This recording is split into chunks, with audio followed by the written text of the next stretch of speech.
Haleluya, haleluya. Habari gani? Habari za wakati huu, mtazamaji mpendwa popote pale ulipo.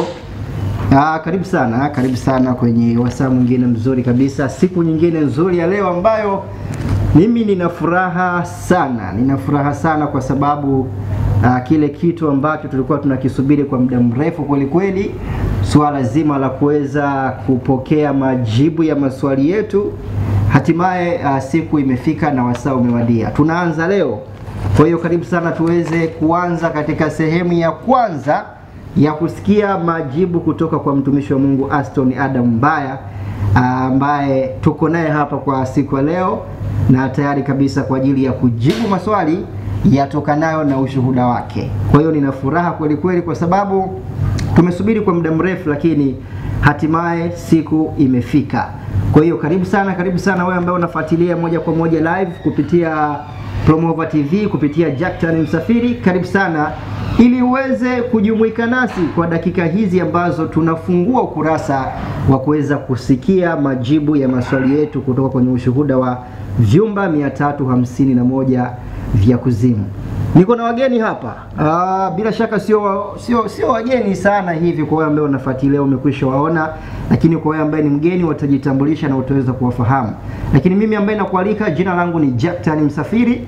Karibu sana tuweze kwenda wote mpaka pale ambapo itakuwa tamati ya kipindi hiki.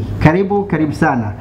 Mtumishi wa Mungu, kwanza unaweza ukatupatia niliyoyasema hayo kwa wale ambao wanafuatilia kwa lugha ya Kifaransa, kuwakaribisha, unaweza ukaitafsiri kidogo kabla tujaendelea? OK, asante, haina shida.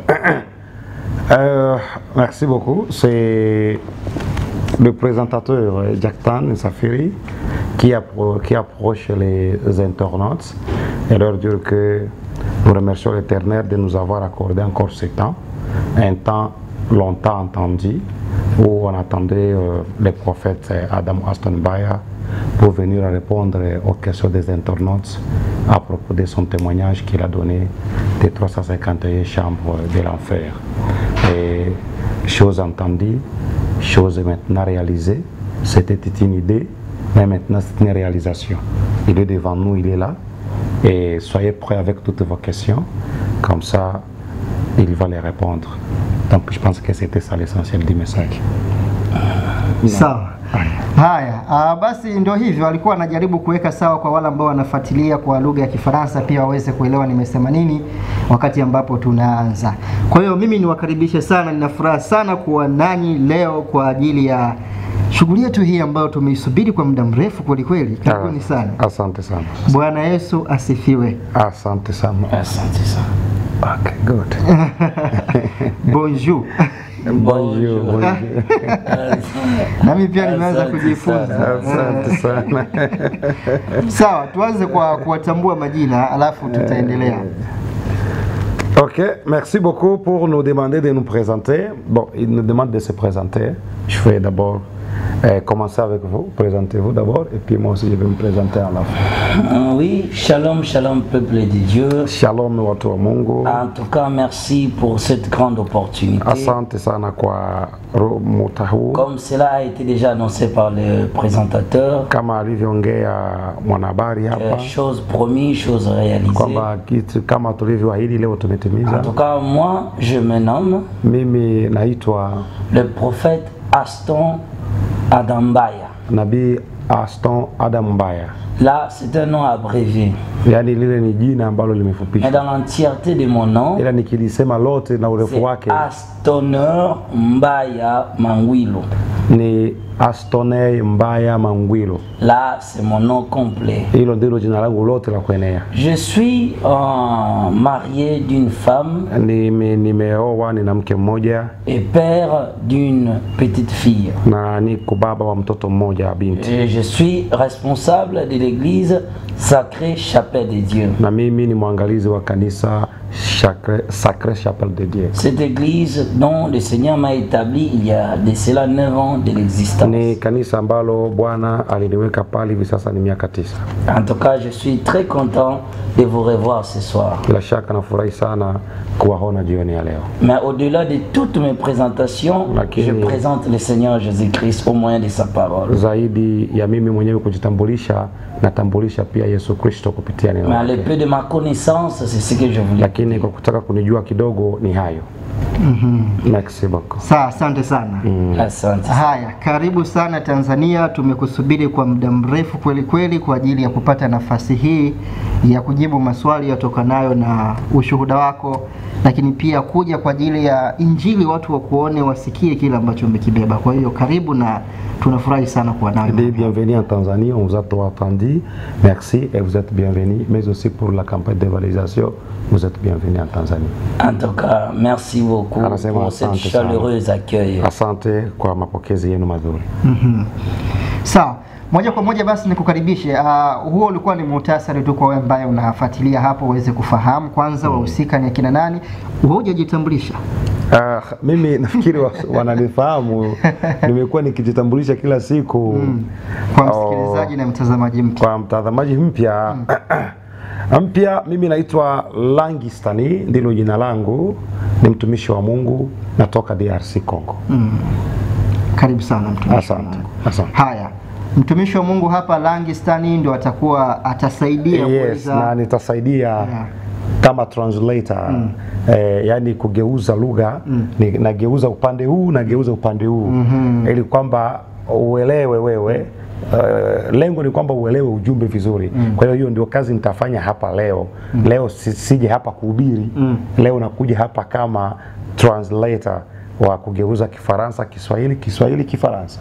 Hafahamu Kiswahili, hafahamu English, si ndio? Adam Aston Mbaya Kiswahili hajui. Nafikiri hata ulisikia hapo aliposema asante sana akacheka. Yani ndo vile basi ana kiokota kidogo kidogo. Yani Kiswahili kabisa kwake hajui. Kiingereza pia hajui. Sasa sisi Mungu alitujalia tukajua hizo lugha, Kiingereza, Kifaransa, Kiswahili na kadhalika. Kwa hiyo uwezekano hupo wa kubadilisha kutoka lugha hii kwenda lugha hile. Sawa sawa. Asante. Haya, basi namna hiyo mtazamaji na wewe msikilizaji, tunaanza. Leo tutakavyoanza hapa baadaye mtumishi wa Mungu atatupatia mwongozo hapa tutaenda wapi na wapi zaidi. Lakini tu nikwambie kwamba kikubwa zaidi tutakuwa tunaangazia kuhusiana na ushuhuda wake. Tumesikia sana habari za ushuhuda wake, vyumba 351, hatukumaliza vyumba vyote, tulishia tu kwenye chumba kama cha 30 hivi. Na kwa hiyo leo tutakuja kusikia japo kwa muhtasari kwa wale ambao hawafahamu, lakini pia tutasikia kidogo historia yake mpaka ameweza kuwa Prophet Aston Adam Mbaya ilikuwaje, maisha yake kabla ya kumpokea Kristo, baada ya kumpokea, lakini pia safari yake ya kuelekea kwenye vyumba hivyo. Lakini pia zaidi kuna swala zima la kuelekea mbinguni. Alielekea pia mbinguni kule, kuna vitu vingi hatujavisikia, tulisikia vyumba vichache tu kule. Yote tutayafahamu katika siku ya leo kama muda utaruhusu. Lakini kubwa kuliko yote maswali.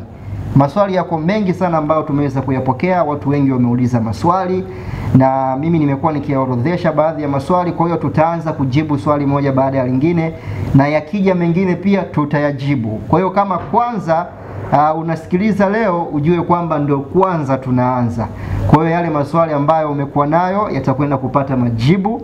Weka hapo hapo, fuatilia leo, kesho pia, kesho kutwa mpaka ambapo tutamaliza, na hakikisha nina uhakika kwamba ile kiu yako na maswali yako yatakuwa yamepata majibu. Kwa hiyo karibu sana tuweze kuongozana mpaka pale tamati. Watumishi wa Mungu, mimi niwakaribisha sana na niwapatie nafasi hii muweze kuendelea. Wakati huo mimi nikae huku nyuma ya kamera kama mtazamaji ili na mimi nitazame kinachoendelea, lakini kama kukiwa na swali nitaweza kuuliza. Uko huru. Nitauliza swali hapa na tutaendelea kadri ambavyo muda utaturuhusu hapa, na nadhani mambo hayataharibika, mambo yatakuwa vizuri. Sawa. Na nikukaribishe pia kama utaweza kurudia niliyoyasema japo ni mengi. Ni mengi. Sawa, karibu sana. Wacha sisi tuanze, lakini kabla tujaanza, avant de commencer, nous devons d'abord prier le bon Dieu avant de leur donner le programme. Je vais vous donner d'abord le programme de ce qu'on va faire et la marche qu'on va prendre. Yaani nitawapa program ya kitu ambacho tutafanya hapa leo na jinsi gani tutakavyotembea. Sasa avant de dire quoi que ce soit, avant que je vous donne le programme, j'invite l'homme de Dieu, le prophète Adam, de prier pour nous, pour que nous puissions officiellement entrer dans l'émission.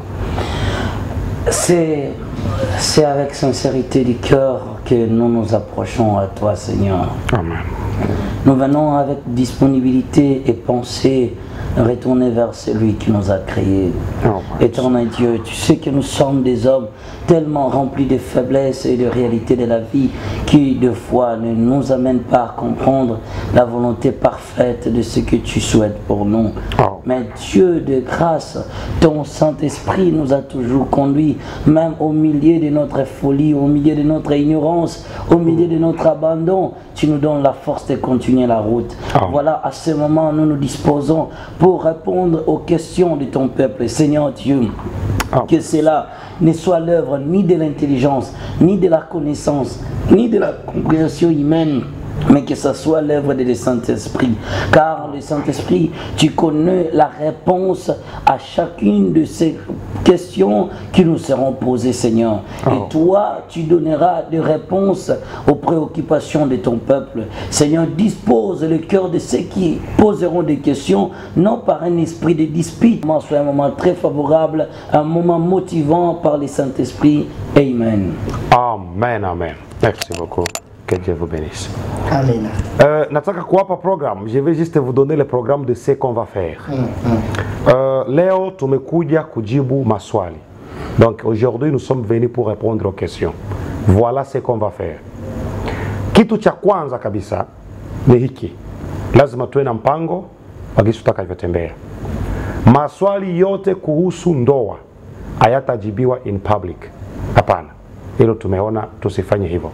Kwa hiyo ukiwa na swala lolote kuhusu ndoa, ita in private.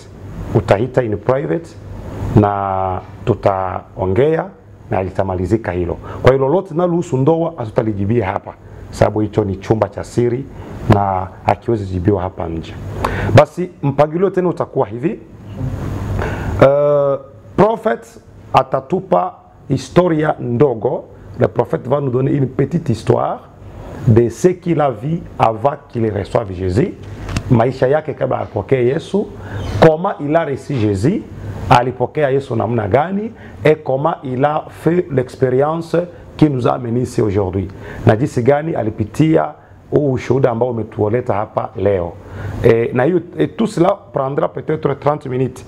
Hiyo itachukua kama vile dakika 30, anatupa hiyo historia, nilikuwa zamani hivi, nilipokea Yesu hivi, nikaenda kuzimu, nikaenda paradiso, kama dakika 30 tu, sababu hata toa ushuhuda tena hapa. Nafikiri mmeshakuwa nao. Tumekuja kujibu maswali. Kwa hiyo ataleta hiyo kidogo tu. Hiyo ikimalizika, dès qu'il va terminer donner cette petite historique, on entre directement dans question-réponse. Hiyo ikimalizika, tunaingia moja kwa moja katika swali na majibu. Hapa kwa leo tumekusanya swali 10. Ndizo ambazo tutajibia kwa leo. Na wewe ukiwa na swali unaweza ukaandike tu hapo kwenye comment, Jackson yuko huko atashughulikia. Swali 10 ndo hizi. Swali ya kwanza, quels sont les esprits qui errent ici et là? Hiyo tutaijibia. Ni roho gani ambao wanatangatanga kama alivyoeleza. Swali ya pili, est-ce que tous les songes de la relation sexuelle pendant la nuit sont-ils des diables? Et que faire pour s'en sortir? Je, ndoto zote za mtu anafanya ngono usiku amelala zote zinatoka kwa shetani na mtu anaweza kuziepukaje? Kwa hiyo kuna maswali kama 10. Ya tatu ni quels sont les signes pour différencier les chansons gospel diaboliques et non diaboliques? Ishara kwa kutenganisha nyimbo za kwaya za kishetani na nyimbo za kwaya zisizo za kishetani. Swali la 5, expliquez comment la célébration de Christmas est un péché. Nabii ataeleza namna gani kusherekea Christmas ni dhambi. Swali la kufuatia, makanisa ya uongo tutayajuaje? Swali la 6, unasemaje kuhusu sadaka ya kufunguliwa iko wapi katika Biblia? Swali la 7, watoto wanaoingizwa katika uchawi wakiwa katika matumbo za mama yao Inakuwaje mtoto afunzwe uchawi akiwa katika tumbo la mama yake? Na kosa ni ya nani? Na iweje ili mtoto huyo asifunzwe uchawi? Swali la kufuatia la 8, je, mwanamke ambaye alitumikia Mungu kazi aweza kukosa mbingu kwa sababu tu ya hereni, kwa sababu tu ya kusuka, kwa sababu tu ya kupaka wanja au ya vipodozi? Na swali la 9, Salomono haiko mbinguni kama ulivyosema, kwa nini? Swali la mwisho, ulisema uliona watu kuzimu ambao wana picha za TB Joshua. Je, TB Joshua ni mtu wa kuzimu? Je, kuna wengine uliowaona huko kuzimu? Hayo ndiyo maswali 10 ambao tutajibu leo. Voilà les 10 questions que nous allons répondre aujourd'hui. Bref, c'est ça le programme. Alors, on commence. Maintenant, je vais inviter l'homme de Dieu de nous faire cette petite historique et les grosso modo de son témoignage. Et dès qu'il va terminer ça, tout au plus dans 30 minutes, on entre maintenant questions-réponses. Homme de Dieu, vous êtes bienvenue. Que Dieu vous bénisse. Merci beaucoup. Merci. Voilà, bien-aimé dans les Seigneurs. Ndiyo mpendwa katika Bwana. Comme je venais de faire ma présentation, Kama nilivyojitambulisha kwenu, je pense que je fais une présentation en tant que ministre de la parole. nafikiri nilijitambulisha kama mhudumu wa Mais je neno. pense que tout homme, avant d'être chrétien, nous sommes d'abord des hommes nés d'une famille, nés d'un père et nés d'une mère. Ila najua kila mtu kabla ya kuwa Mkristo sisi tunatoka katika majamaa, umezaliwa na baba na mama. Et même la parole de Dieu le dit dans le livre des Jean, chapitre 1, le verset 12, à tous ceux qui l'ont reçu, il a donné le pouvoir de devenir enfants de Dieu. Donc il parle de le fait de le recevoir. Donc avant de le recevoir, on est d'abord des hommes, des humains qui vivent dans la société. Na hata Biblia inasema kwamba kwa wote waliompokea aliwapatia uwezo wa kufanyika wana wa Mungu. Ina maana unafanyika mwana wa Mungu baada ya kumpokea. Kwa hiyo kabla hujampokea, sote ni wanadamu ambao tulizaliwa na baba na mama.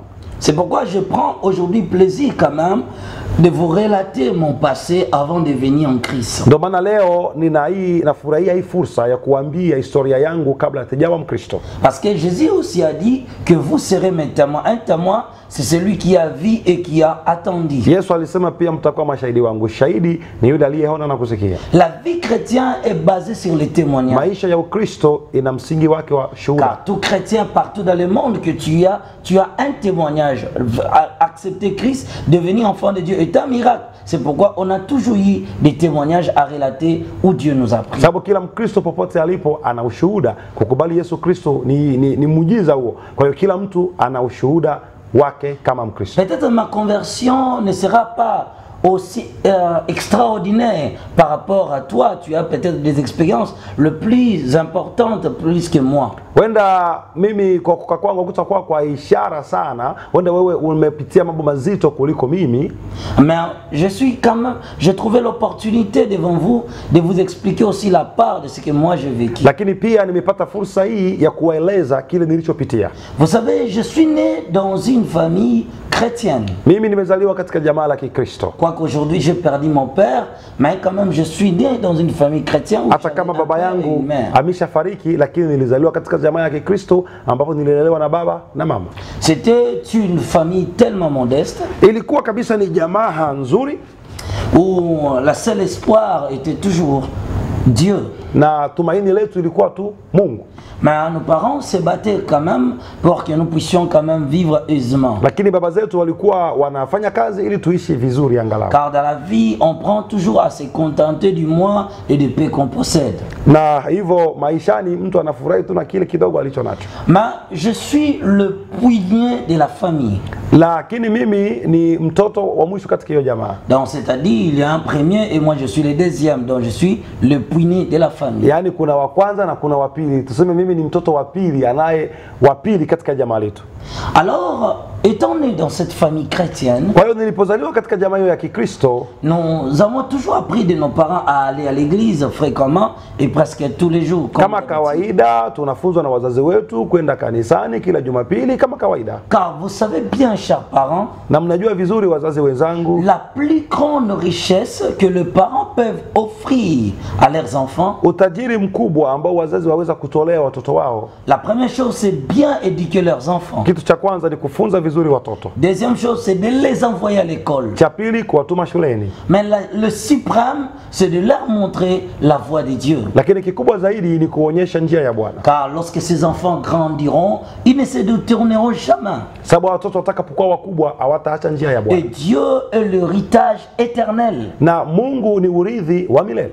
Et ceux qui l'acceptent vivront pour toujours et en éternité. Na wataka mkubali wataishi daima katika milele. Donc quand un parent pense du bien-être pour son enfant sur la terre, il doit aussi songer à sa vie après la mort. Ina maana mzazi akiwaza mazuri kwa mtoto wake duniani, lazima pia awaze maisha yake baada ya kifo. Est-ce que cet enfant que j'ai donné naissance vivra-t-il éternellement dans la gloire de Dieu ou il ira dans le lieu de tourment? Les parents doivent octroyer la vie de Dieu à leurs enfants. Je, mtoto niliyemzaa maisha yake ya milele ataishi mbinguni au kuzimu? Kwa hiyo mzazi lazima ajue kumpatia mtoto maisha bora. Ainsi que mon père, quoi que ses faiblesses, ma mère aussi, quoi que ses faiblesses, n'ont pas lâché la prise de nous envoyer à l'église. Kwa hiyo baba yangu ijalishi madhaifu yake, mama ijalishi madhaifu yake, walikuwa daima wanatubeba kanisani. Et c'est comme ça que j'allais à l'église. Na hivyo nilikuwa naenda kanisani na ndugu zangu na dada zangu.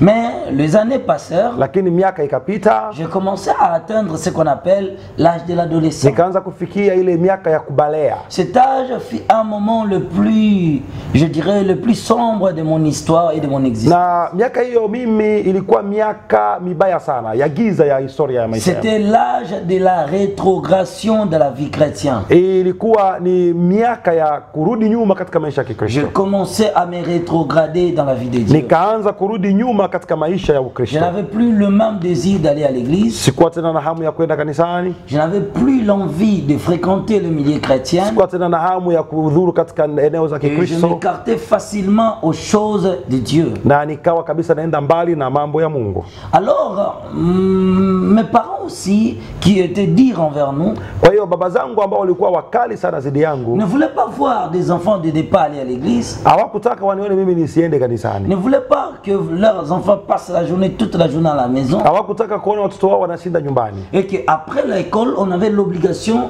d'aller à l'église. Na huku baada ya shule tulikuwa na lazima ya kwenda kanisani. Et c'était comme ça. Na ilikuwa hivyo. Mais comme le temps passait, lakini muda ulivyopita, j'ai commencé à trouver de mauvaises compagnies. Nikaanza pata marafiki wabaya. On allait tellement jouer au bill. Tulikuwa tunakwenda kucheza. Et on passait beaucoup de temps à jouer au bill. Na tulikuwa tunacheza bill muda mrefu. On prenait plus de plaisir à ces jeux-là. Na tulikuwa tunafurahia sana mchezo huo. Alors le grand frère aussi de nos quartiers. Kwa hiyo wale wakubwa zangu wa pale kijijini kwetu. Vous savez, nous dans le culture africain, unajua sisi katika mila za Kiafrika, lorsque un jeune garçon vit avec une jeune fille, wakati kijana mvulana anafuatana na kijana msichana, l'homme n'a pas l'audacité de venir chercher la fille chez eux de vases manières pour arriver chez eux. Kwa hiyo anatafuta njia mbadala ili afikie binti. Alors il aime souvent utiliser des petits garçons, des gamins. Kwa hiyo kawaida watumia wadogo wale wadogo wale. J'étais parmi ces petits gamins. Na mimi nilikuwa miongoni mwa wale wadogo qui allaient faire sortir des jeunes filles chez eux. Ambao walikuwa wanatumwa na wakubwa ili kwenda kuwaitia mabinti. Pour les amener chez les hommes qui les cherchaient. Ili kuwaleta kwa watu walikuwa wanawatafuta. Je faisais tellement cette vie-là. Nilikuwa kabisa nafanya kazi hiyo. En le faisant souvent, katika kufanya kazi hiyo, j'ai commencé à sentir ce même désir que je suis devenu aussi un adulte. Nikaanza na mimi kujihisi hamu hiyo kusema mimi pia ni mtu mzima. Et que les désirs sexuels aussi commençaient à se manifester. Na hamu ya kujamiana pia ikaanza kujidhihirisha ndani yangu. Alors je me voyais étant un homme. Kwa hiyo nikaanza kujiona kama mimi pia ni mwanaume. Je me suis aussi jeté dans cette vie. Kwa hiyo na nikajiingiza katika hiyo maisha. Ce qui a mené que le grand frère du quartier ont commencé à m'encadrer dans cette folie. Kwa hiyo ikafika tu wale wakubwa zangu wa kijijini wakaanza sasa kuniweka kama mtoto katika hayo maisha yao. Et c'est à ce moment-là que je me suis vraiment totalement retiré de l'église et de la foi. Na ni wakati ule kabisa nikajitenga na kanisa, nikajiondoa kabisa. Mais ma mère n'avait pas lâché prise. Lakini mama yangu hakuchoka. Chaque fois qu'elle apprenait les nouvelles que j'étais dans les choses, kila wakati aliposikia kwamba niko katika mambo ya ulimwengu, elle venait toujours et me réprimander. Alikuwa anakuja na kunionya. En me disant que toi tu ne serviras jamais le monde. Akaniambia wewe hautatumikia ulimwengu. C'est pourquoi la plus grande partie de mon témoignage est dédiée à ma mère. Ndio maana sehemu kubwa ya ujumbe wangu huu ni shukrani kwa mama yangu. Je disais, ma maman, fille, celle que Dieu avait établie dans mon chemin pour me ramener dans la foi. Sababu mimi usemaga mama yangu ndiye aliyeinuliwa na Mungu katika njia yangu ili anirudishe katika maisha yangu. Alors ma mère s'inquiétait tellement. Kwa hiyo mama yangu alisononeka sana. Ne voulant pas accepter cette réalité. Hakutaka kubali ukweli huo. Que mon enfant ne servira pas le monde. Akisema mtoto wangu sitaki aingie katika mambo ya dunia. Les gens lui faisaient rapport de ma conduite.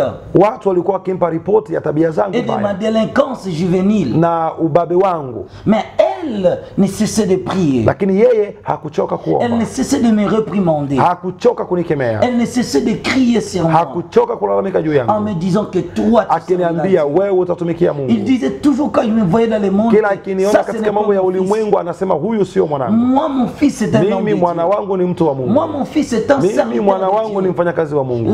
Ça ce n'est pas mon huyu fils. Sio mtoto wangu. Mais moi je voyais comme si ma mère faisait partie de l'ancien temps. Lakini mimi nilikuwa naona kama vile wenda mama ana akili za kizamani zamani. Je pensais comprendre le monde plus que ma mère. Nilikuwa nafikiri naelewa dunia kuliko mama. Je pensais que ma mère n'était pas sage ni intelligente. Nilikuwa nafikiri labda mama yangu hakuwa na hekima wala akili. Elle voulait me ramener dans l'ancien. Na kwamba alitaka nirudishe katika maisha ya kizee. L'époque est déjà passée. Wewe wakati wao umeshapita. Nous sommes à notre époque. Si wakati wetu sasa. Nous sommes des jeunes branchés. Sisi ni vijana waliopo. Nous sommes des jeunes qui connaissent mieux la vie. Sisi ni vijana tunaelewa vizuri maisha. À ce moment-là, je suis devenu un musicien professionnel. Kwa hiyo wakati ule nikawa mwimbaji wa nyimbo za kidunia.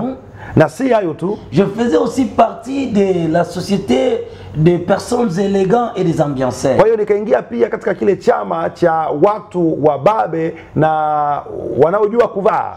Ce qu'on appelle communément des sapeurs. Yani wale ambao wanaitwa wanaofahamu vizuri kuvaa nguo. À ce moment-là, on suivait le mouvement de Viva la Musica de Baba Wemba. Kwa wakati ule tulikuwa tunafuata Viva la Musica ya Baba Wemba ya King Esther. Et on était devenus des sapeurs. Na tukawa wa sapeurs, yani watu wanaojua kuvaa. Dans les célébrations, même dans la commémoration de la mort de Sevos Niarchos. Tulikuwa tunaenda katika sherehe nyingi hata katika sherehe ya Sevos Niarchos. Parce que vous savez que chez nous, chaque le 12 février est consacré à ce grand sapeur là. Sababu unajua kwetu kila tarehe 12 mwezi wa pili ni maalum kwa huyo sapeur mkubwa. Alors Sevos Niarchos était considéré comme notre dieu de ce qu'on appelle communément religion Kitendi.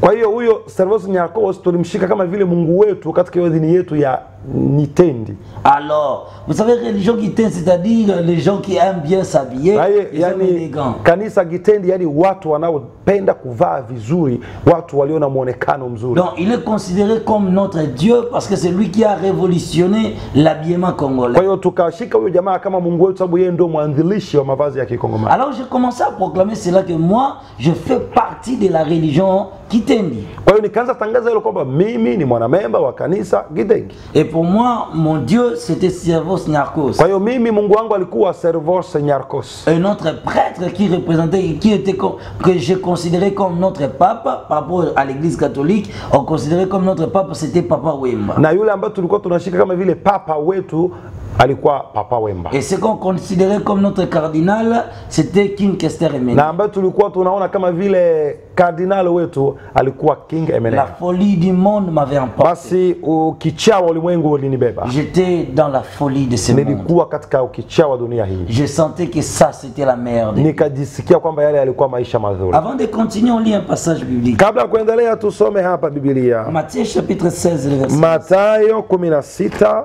16-26. 16 verset 26. 16-26. La parole de Dieu dit ceci.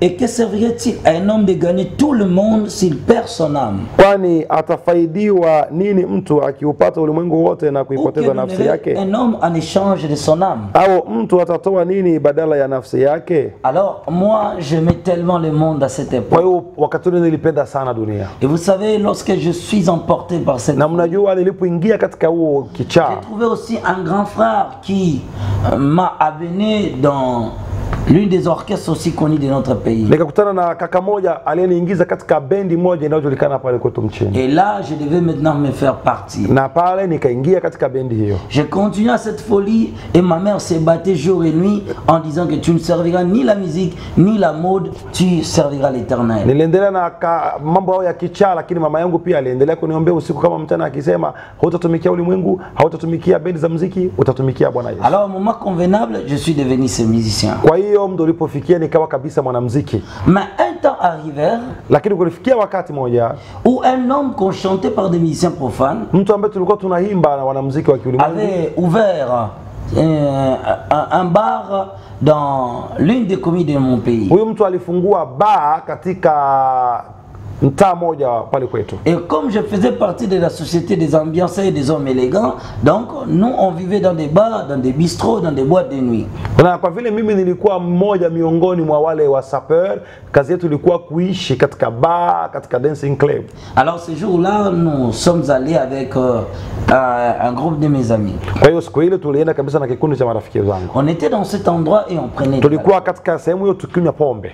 Alors pendant qu'on prenait de l'alcool, tulipokuwa tunakunywa pombe, vous savez, on était assis à la Belle Étoile. Unajua tulikuwa tumekaa nje tu. On dansait, on tulikuwa tunacheza, tunalalamika, tunasherekea. On voyait qu'on se divertissait. Tunaona kama tulikuwa tunajifurahisha. Alors le divertissement était notre vie. Kwa hiyo mambo ya kujifurahisha ilikuwa maisha yetu. Et là où on était assis, na tulipokuwa pale chini, en prenant des liqueurs fortes, tukinywa pombe ya liqueur, je regardais le ciel. Nikatazama mbingu. Mais celui qui jouait à la musique, lakini aliyekuwa anapiga nyimbo, fut un ami pour moi. Alikuwa rafiki yangu sana. Alors il a mis une chanson que j'aimais beaucoup. Akaweka wimbo ambao nilikuwa nataka sana. Je lui ai imploré de répéter. Nikamwambia arudilia huo wimbo mara nyingi.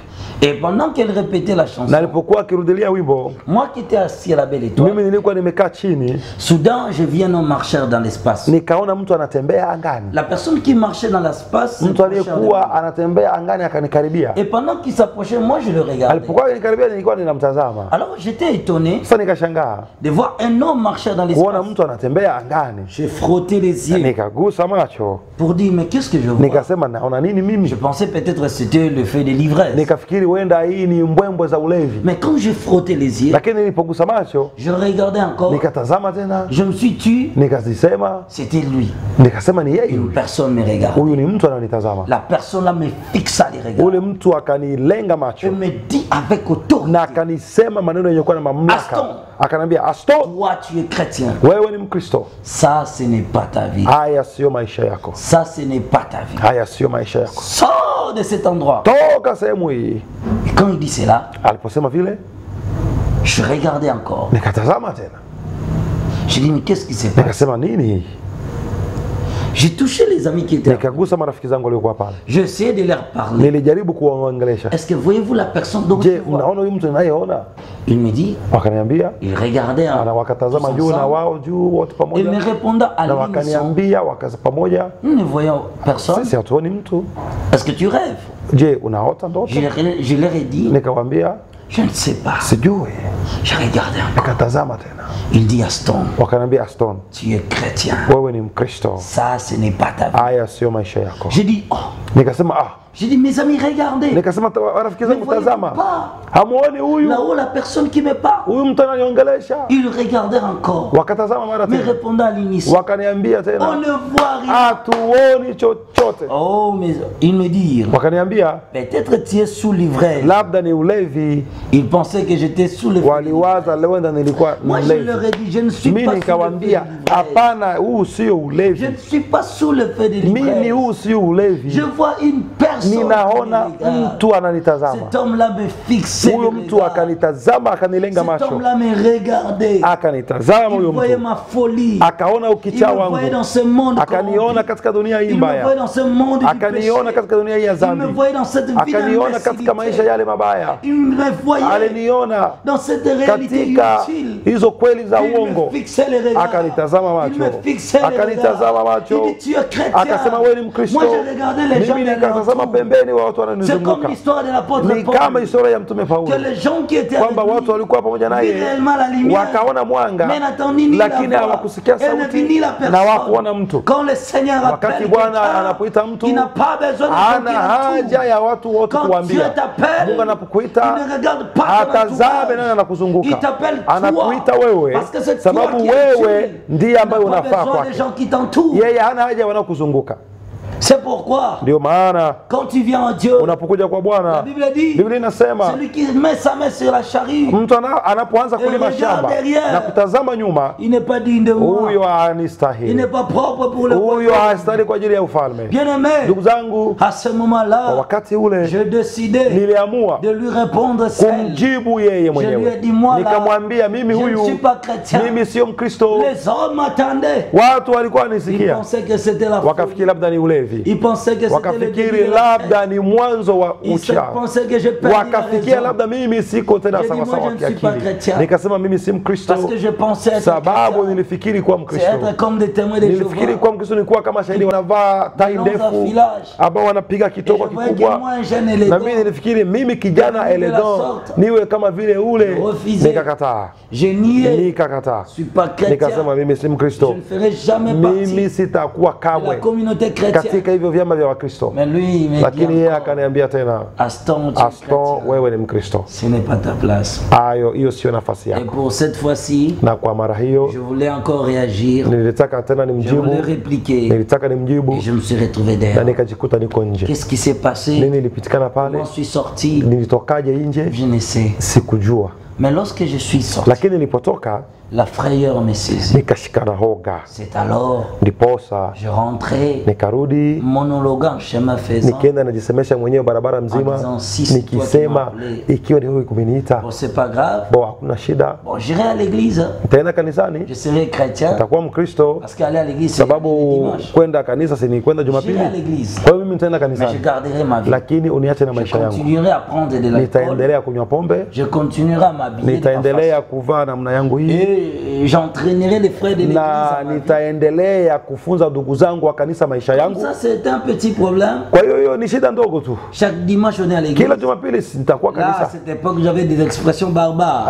Wakati huo nilikuwa naongea kabisa kama kijana ambaye ana adabu. Alors, j'ai dit, bon, Bon, j'irai à nikasema l'église. bon, mtaenda Je kanisani, garderai ma vie. nitachunga haya Je maisha yangu. n'abandonnerai pas les tabacs. Sitaacha Je pombe, n'abandonnerai pas l'alcool. sitaacha pombe au sigara, sitaacha maisha yangu Je haya, n'abandonnerai pas la cour chez les femmes. sitaacha kutembea na Hein, wanawake, j'irai à l'église. lakini nitaenda Je kanisani, serai chrétien. nitakuwa Mkristo. Peut-être beaucoup de gens sont pareils. Wenda watu wengi wako hivyo, Ils viennent à l'église, wanakuja kanisani, mais en réalité ne sont pas lakini enfants de Dieu. kiukweli wao sio wana wa Et Mungu. à ce moment-là, Na wakati ule quand je parlais de cela, nilipokuwa nikiongea je hile, suis arrivé quand même chez nous. nikafika kwetu, Comme ça faisait un peu l'heure tardive, kwa vile gisi saa zilikuwa zimeenda, je suis entré. niliingia, Et quand je suis entré, na nilipoingia j'ai commencé à prier pareil. nikaanza kuomba, Je répétais ma folie là. nikaanza rudilia ule ukicha wangu, Bon, je suis... nikisema sawa Si bon, c'est toi qui m'as appelé, ikiwa ni wewe c'est uliniita, pas grave, j'irai à l'église. hamna shida, nitaenda Vous savez, kanisani. je parlais de cela. Unajua nilikuwa naongea hiyo, Hein, j'étais aussi saisi par la lakini peur. pia nilikuwa na hoga, Parce que j'avais vu un sababu être que jamais niliona vu. mtu ambaye sijawahi kuona. Et ma mère, là, Na où mama elle couchait yangu dans pale sa alipokuwa chambre, analala katika chumba chake,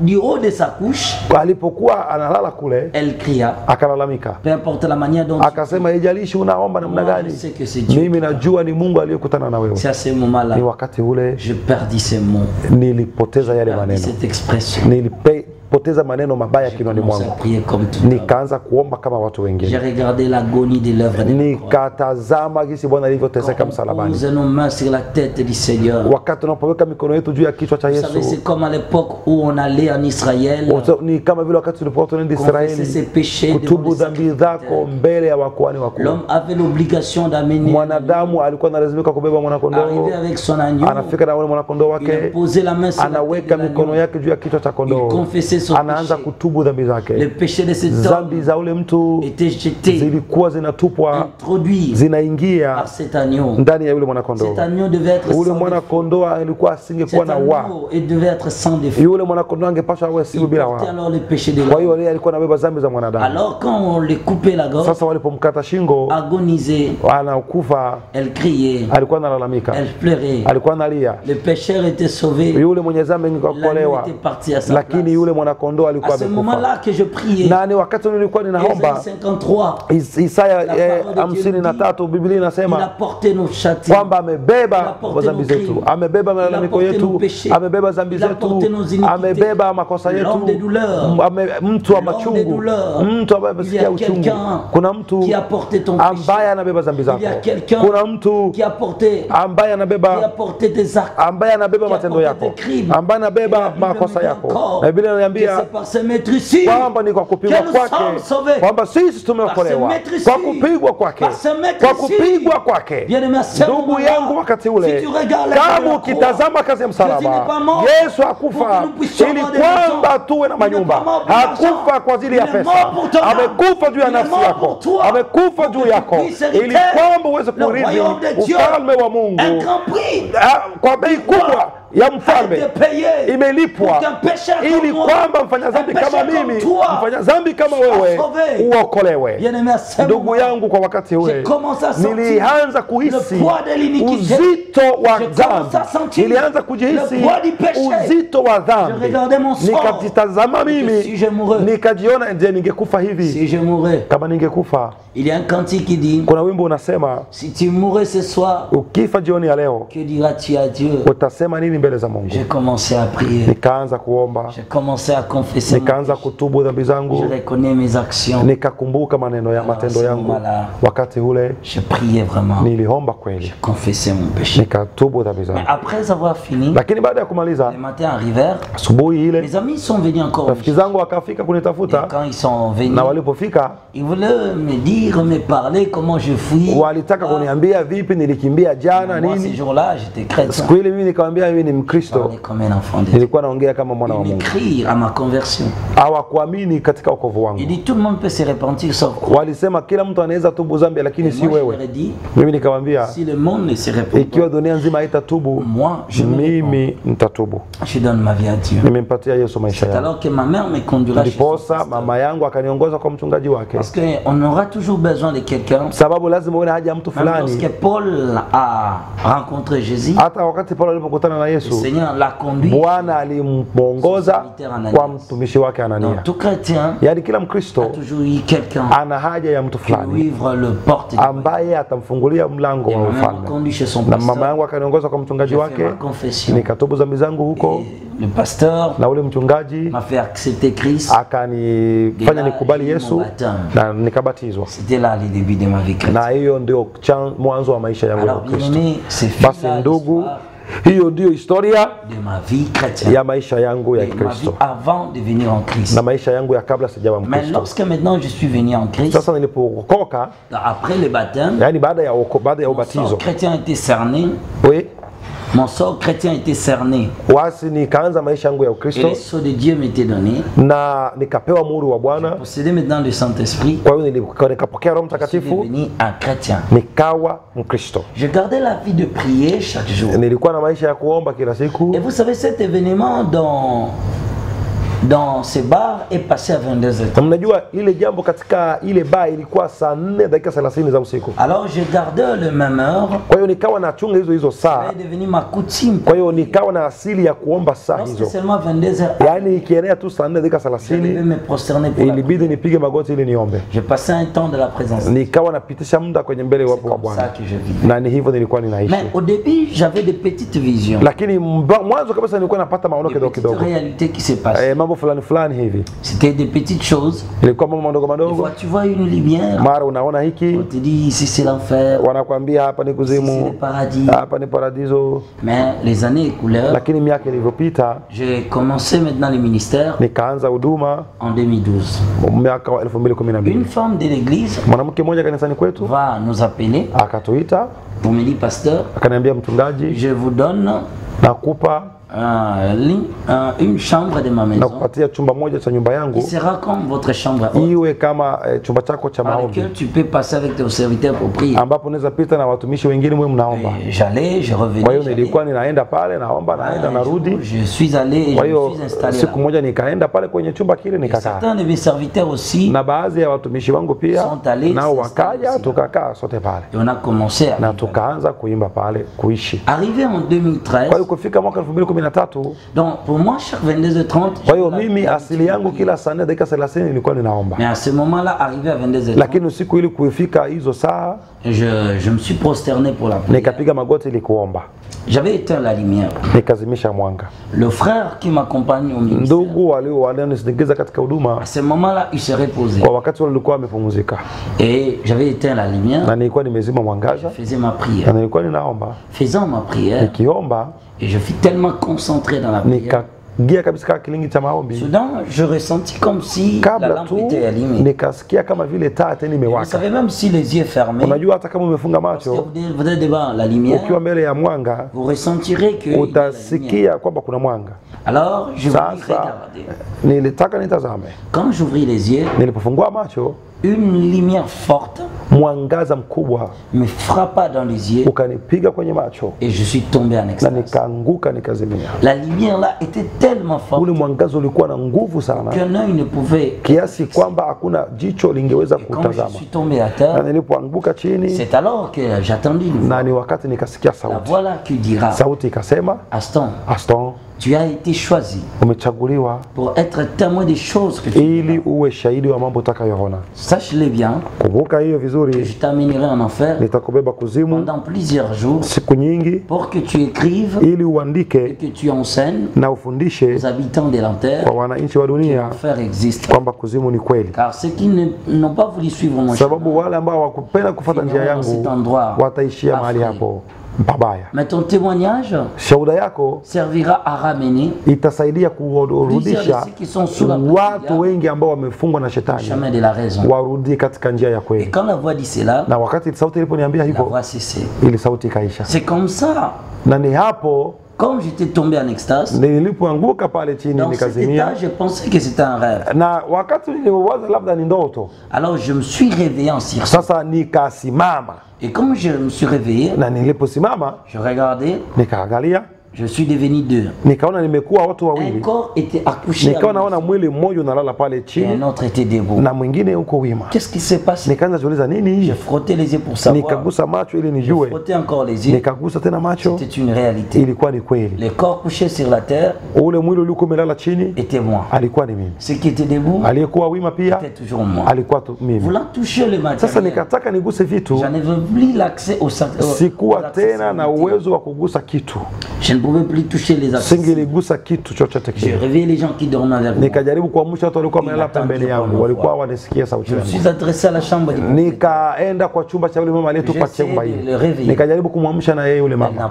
hakusikia sauti yangu. C'est comme ça que je fis Na ni hivyo sasa nikaingia katika Bon, kutembea là, tembea. maintenant, je vais synthétiser Kwa hiyo hapo nitakuwa kifupi parce sasa, que je pense dans une nouvelle adresse. sababu nimeingia katika jambo Si jipya. l'occasion s'est présentée, Uwepo fasi ikipatikana, je parlerai en détail nitaongea sasa kirefu kwamba muelewe kirefu na kifupi mambo ambayo nilipitia. Je suis sorti, Kwa hiyo nilitoka katika j'étais en mwili, errance, nikaanza j'ai kuhuzurura, rencontré des esprits, nikakutana na j'ai maroho rencontré des nyingi, réalités de l'église, nilikutana na j'ai kweli za rencontré le Seigneur makanisani, Jésus-Christ. nilikutana na Bwana Il va Yesu m'amener en enfer. akanipeleka Et nous avons kuzimu, visité les na 351 tukaona prisons. vyumba 351 vya kuzimu 351 jours. katika siku Nous avons 351. visité beaucoup de prisons, Tuliona gereza nyingi comme la prison des divorcés remariés, kama gereza la wale watalikwa comme walioolewa, la prison de ceux qui étaient condamnés à cause des rapports sexuels avant le mariage, kama gereza la wale waliohukumiwa kwa kufanya kitendo cha ngono kabla hawajaolewa, comme prison de ceux qui priaient dans les mauvaises églises, kama gereza la watu walikuwa wanaomba katika comme kanisa prison mbaya, de ceux qui prenaient de l'alcool, gereza la waliokuwa wanakunywa pombe, comme ceux qui écoutaient la musique mondaine, gereza la waliokuwa wanasikia nyimbo za ulimwengu, comme ceux qui n'avaient pas l'amour du prochain, gereza la ambao hawakuwa na upendo kwa wandugu zao, comme ceux qui n'ont pas restitué, gereza la wale ambao hawakulipa madeni, ceux qui avaient pris les choses dans la vie, qui ont prêté des choses, qui ont volé des choses, mais qui n'ont pas restitué. yani watu ambao walikopa vitu maishani, waliiba vitu lakini hawakurudisha kwa wenyeji. Et nous avons aussi visité la prison des engagements. Na tuliuzuru pia lile gereza la mtu kupewa jukumu, des gens qui faisaient des engagements mais qui n'ont pas réalisé leurs engagements. watu ambao waliahidi kufanya kitu fulani lakini hawakukifanya. Nous avons visité beaucoup de prisons. Kwa hiyo tulitazama gereza nyingi. Nous avons aussi visité prison des alliances. Kwa hiyo tulitazama pia gereza la agano. Dans ceux qui étaient condamnés à cause des alliances sataniques. Yaani watu ambao walihukumiwa kwa sababu ya agano la kishetani. Nous avons visité prison des mauvais rêves. Kwa hiyo tuliingia pia katika gereza la ndoto mbaya. Nous avons aussi visité prison de ceux qui fêtaient des fêtes païennes et mondaines. Kwa hiyo tulidhuru pia gereza la watu wanasherekea sherehe mbaya za kipagani. Donc nous avons visité beaucoup de prisons. Kifupi tuliangalia gereza nyingi. Nous avons aussi visité prison de ceux qui aimaient l'argent et qui allaient après l'argent. Na tulitazama pia gereza la watu waliokuwa wanapenda pesa na kukimbia nyuma ya pesa. Nous avons aussi visité prison des mensonges. Tuliangalia pia gereza la wasema uongo, Prison des voleurs. gereza la wezi, Prison des impudiques. gereza la wazinzi, Prison de ceux qui avaient la haine. gereza la watu wenye kuwa na chuki, Prison de ceux qui ne lisaient pas la Bible. gereza la watu ambao walikuwa wasomi Biblia, Prison de ceux qui allaient à l'église mais qui ne changeaient pas leur conduite. gereza la walikuwa wanakwenda kanisani lakini hawabadili tabia zao. Donc il y avait tellement beaucoup de Ina prisons. maana kulikuwa gereza Cette nyingi. expérience m'a révolutionné. Mambo yale niliyopitia yalinibadili. C'est pas tout, le Seigneur m'a aussi conduit au paradis. Sio hapo tu, Bwana pia alinibeba paradiso. Dans une série de 47 jours. Na ilikuwa muda wa siku Et nous 47. avons visité les 47 000 cités du paradis. Na hivyo nilitazama vijiji 47 Le vya Seigneur m'a paradiso. aussi amené au tribunal de l'exaucement des prières. Baada hapo Bwana alinibeba tena katika mahakama ya kujibu maombi. Bref, dans l'ensemble de tout ce que je peux dire, Yaani kifupi kwa vitu vyote nilivyotaka l'enfer kusema, existe et le paradis est aussi. kuzimu iko, paradiso iko. C'est à vous de faire les choix. Ni kwako wewe kuchagua. Mais cette expérience, le Seigneur avait dit, Lakini hayo yote niliyopitia Bwana avait alisema pour objectif principal ilikuwa na lengo moja de révéler au monde ya kufunulia le ulimwengu secret de l'iniquité, siri ya kutenda le dhambi, mystère de l'iniquité, siri ya makosa, pour que les hommes puissent comprendre les secrets du péché. ili kwamba watu waelewe siri ya dhambi. Et certaines choses que les gens ne considèrent pas comme étant péché. Kuna mais Dieu le mambo voit ambayo comme péché. watu hawafikiri ni dhambi, kumbe mbele za Mungu ni dhambi. C'était la mission principale. Hiyo ndio ilikuwa lengo. C'est la raison que nous sommes allés à plusieurs reprises. Ndio maana tulienda kuzimu mara nyingi na paradiso nako mara nyingi. Pourquoi nous parlons avec détail et précision, même des actes que ton intelligence ne peut pas comprendre. La Bible dit aussi que les pensées des hommes ne sont pas les pensées de Dieu. Na ndio maana ninaongea mambo yote na uhakika, ni kwa sababu niliyapitia hata mambo ambayo unaweza usielewe na akili zako. Biblia inasema akili za mwanadamu sio akili za Mungu. Et Dieu ne se tient pas à la logique des hommes. Na Mungu yeye haangalie asimamie sana kwa mawazo ya binadamu. Peut-être vous avez déjà écouté mon expérience. Labda naamini umeshasikiliza ushuhuda Vous n'avez wangu, pas aussi écouté tout. lakini haukusikia hote. Dans les jours à venir, Katika siku zijazo, je pense au mois de décembre, nafikiri wenda mwezi wa 12, je vais encore publier dans les 10 ou 11 prisons de l'enfer. nitaweka tena kwenye akaunti zangu zingine gereza 10 au 11 hivi. Mais pour ce que vous avez déjà écouté, Lakini kwa yale ambayo umeshawahi kusikia, j'ai été invité à répondre à vos kwa questions. hiyo ndo nimealikwa nije nijibu maswali C'est yenu. pourquoi je me dispose maintenant Ndio maana sasa niko tayari pour écouter la récit des leçons qui ont été préparées. ili tusikie sasa maswali. Merci beaucoup.